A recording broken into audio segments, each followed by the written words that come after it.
The smoke was so terrible. Coming out of the door.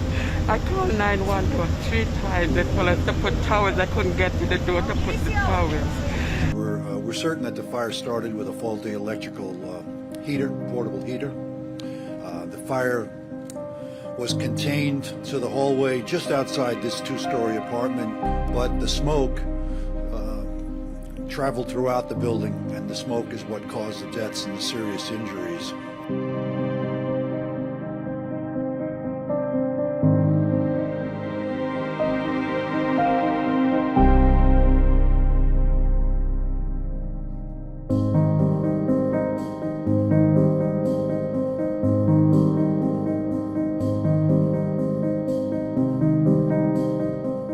Well, it's just incredibly heartbreaking what happened, and I don't know, I just feel like we failed as a society to not be able to provide safe housing for the people of our city, especially for the children.